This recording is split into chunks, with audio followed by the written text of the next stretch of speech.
Claire, nette et précise. Bien sûr, de la même façon que Michel Barnier aussi a eu beaucoup de courage de devoir composer avec une partie de sa majorité, notamment une partie de la majorité représentée par Gabriel Attal, avec des gens qui ont pour le coup dégradé foncièrement les finances publiques, qui ont cramé la caisse et qui lui donnent aujourd'hui des leçons en matière économique, en matière de politique économique. Il faut quand même rappeler que les simples dérapages budgétaires, donc les simples dérapages, même pas le déficit public, c'est déjà plus de 30 milliards d'euros sur l'année 2023 et 2024. Donc face à cela, la situation aujourd'hui qui est une situation inextricable d'un point de vue budgétaire, les macronistes, d'une certaine façon, n'ont pas à donner de leçons de gouvernance économique et de projet économique ni au Premier ministre actuel, ni même au Rassemblement national. Or, on sait que Marine Le Pen est habitée par plusieurs vieux démons, mais notamment un vieux démon qui est majeur, c'est la campagne de 2022. La campagne de 2022, pourquoi ? Parce qu'il y avait deux sujets qui l'ont mené finalement à une défaite.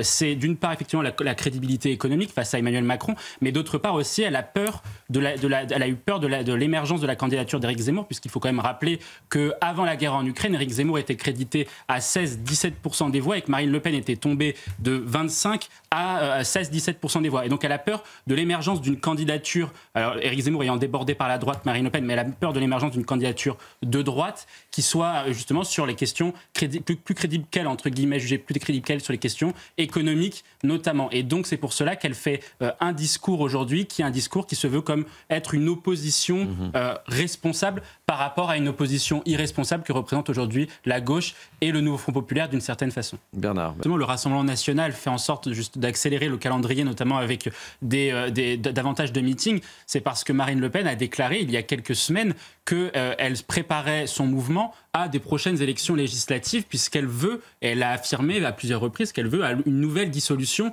au 9 juin prochain, et donc peut-être des élections législatives anticipées qui auraient lieu soit entre juin, soit entre septembre, la période estivale, ne laissant pas forcément la place à des nouvelles élections législatives. Or, quand on regarde aujourd'hui la dynamique qui a eu lieu au niveau des élections législatives pour le Rassemblement national, le Rassemblement national a été en difficulté sur au moins deux aspects qui démontraient qu'ils n'étaient finalement pas préparés alors qu'ils avaient appelé à une dissolution lors des élections européennes. Ils avaient dit lors des élections européennes, si Emmanuel Macron est battu au soir des élections européennes, Jordan Bardella demanderait la dissolution. Donc ils avaient demandé la dissolution avec le fameux plan Matignon, et on voit que ce plan n'était pas tout à fait finalisé puisque le parti en lui-même n'était pas préparé pour pouvoir justement lancer 577 candidats dans toutes les législatives, et c'est pour ça qu'il y a eu toutes les circonscriptions, et c'est pour ça qu'il y a eu quelques couacs au niveau du Rassemblement national, et puis même au terme de ligne politique, on a vu le Rassemblement national se renier sur un certain nombre de sujets, notamment sur la question de la réforme des retraites ou de la politique économique plus globalement. Là, l'objectif, en avançant, en accélérant le calendrier, c'est de préparer le mouvement, parce qu'il y a aussi une réorganisation interne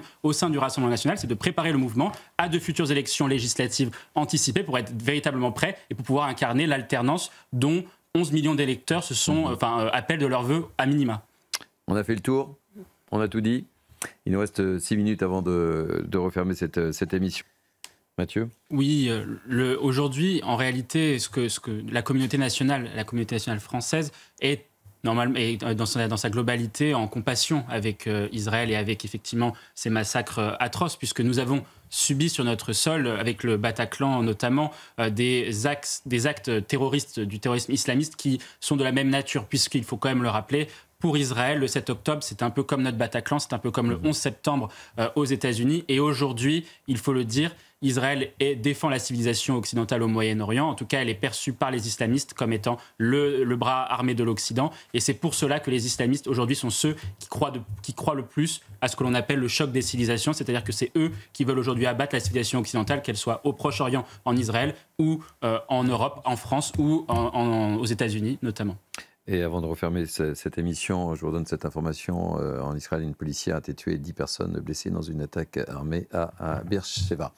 Merci les amis de m'avoir accompagné durant ces 3 heures. Actualité très riche. N'oubliez pas, demain c'est le 7 octobre. On en parlera longuement encore une fois sur notre antenne. Merci à l'équipe qui m'a entouré, Audrey Berthaud, François Epp, Laure Parra, Déborah Smadja, Quentin Perrault. Merci à la programmation, Stéphane Fatoretto. Merci aux équipes en régie, à la réalisation